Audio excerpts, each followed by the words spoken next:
I'm here at Spruce Industries visiting one of our customers. So it's exciting.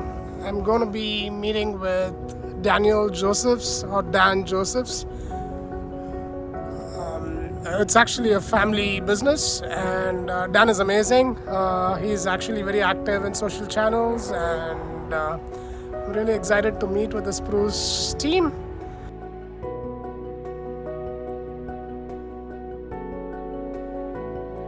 I'm here at the parking lot of Spruce Industries. One of the perks of travel is you get to meet with customers and you get to see how they run their businesses. And looks like there's also an Amazon facility across the tree. So it's interesting. Come on in. Let's go and meet with Dan. Hello everyone. I'm here with Dan Josephs with Spruce Industries. Dan, I'm really excited to be here, and thanks for having me here at your corporate headquarters in New Jersey. I appreciate it. Welcome. I'm glad you're here. Dan, just to begin off with, right, can you tell us about the Spruce Industries story, how you got started? And I see a lot of awards across your office. And yeah, it's really exciting to be here. And can you talk about the Spruce Industries story? Sure. So, company's been around since 1965. It's a family business. It's been in my family business since the late 80s. My father took it over, and and I've been running it now for the better part of 15 years. My father is still involved, but he likes to come and go as he pleases. But we still believe in family. We do talk about a lot about being family. It's part of our DNA, and what we believe as good partnerships.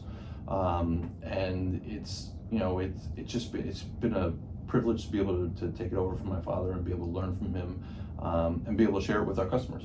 That's awesome. Do you still talk a lot of business with your dad, and do you guys have conflicts as well? We yes, and yes.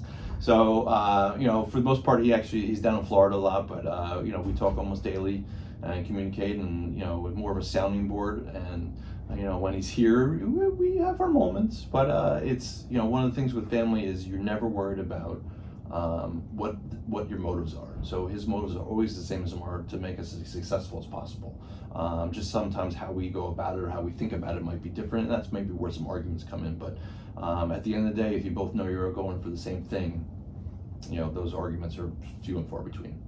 Yeah, I flew in yesterday from the EWR airport, and it was really great to know that a lot of Jansan supplies there are actually supplied by Spruce Industries. Yep. Can you talk about that? So that came about through one of our partners, Contract Cleaner, who we've been part of our family for almost 30 years, and they've had the privilege and the honor of having the United contract. And we've had the honor of being able to provide them with all their supplies, and it's been a great partnership. We work extremely well together, and we've been able to grow with them and support them through all their needs, especially in and out of COVID, which was extraordinary for them.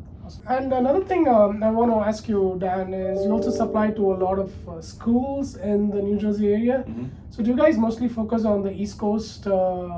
And is that where your primary target market is? So good question. So most of our region is really East Coast centric, even if you refine it to the tri-state area. So New York, New Jersey, New York, we get a little bit into Pennsylvania and Connecticut. But this is where our primary focus is, and education is one of our big segments that we deal with. Would be K through 12, and then the secondary schools would be universities and colleges. I'm sure COVID helped you through the pandemic, helped your business in a big way. And are you seeing the same trends, and how much of this is transitioning online? So COVID was great. It was obviously great for our business. I don't mean it was a great thing to happen, but it was great for our business as far as getting us exposure to people that understand that what we do really makes a difference, especially on the cleaning side of it. Whereas before COVID, it was really a struggle to have people understand that a clean building is a healthy building. I think now people get that a clean building is a healthy building. So that awareness has really helped us for COVID. As far as going forward, we do see that trend that it's continuing, that people really do pay attention a little bit more now to cleaning materials. The problem now is supply chain. So supply chain is all out of whack, and it's really hard to be able to forecast when we can't even seem to get good ETAs when our manufacturers are getting their product in. So what we've been telling everybody is everything that I couldn't get during COVID, which is your hand sanitizers, masks, and disinfectant wipes. I can get that all the time now. But everything else, I can't get. It's really hard. Overseas, getting the logistical issues has been a real problem. Absolutely. And what about e-commerce, right? I mean, do you see a lot of customers transitioning to e-commerce right now? Mm-hmm. So I think the transition on the B2B side to e-commerce has been significant, at least over the last 3 years. I know COVID had a part of it. People didn't want to be able to engage and go into customer bases, but I see that as being a trend continuing to go forward. We're constantly pushing a lot of our customer base to, instead of having, email orders in, mail orders in, to go online and use our e-commerce platform to replace what they're doing.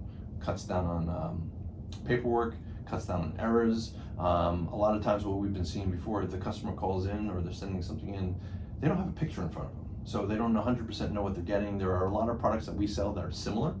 And once you have a picture in front of you, they can say, oh, that's the one that we got last time. And then they just place an order right online and be able to see it that way. So we've seen that transition. Talking about pictures and products, you use a few of our products. You use our PIM product, and you also use the DC Caps integration or integrator platform. Right. Can you talk about your experience working with DC Cap? So I would say the integration was probably the most fascinating thing I've seen. The ability to be able to monitor all the different synchronized feeds that we have coming in and out of our platform, our ERP system has been terrific. And to know that there's the expansion possibility that if we want to move to, whether it's Salesforce or something else that we want to integrate with our sales team, there's just the ability to turn on another feed and be able to do that.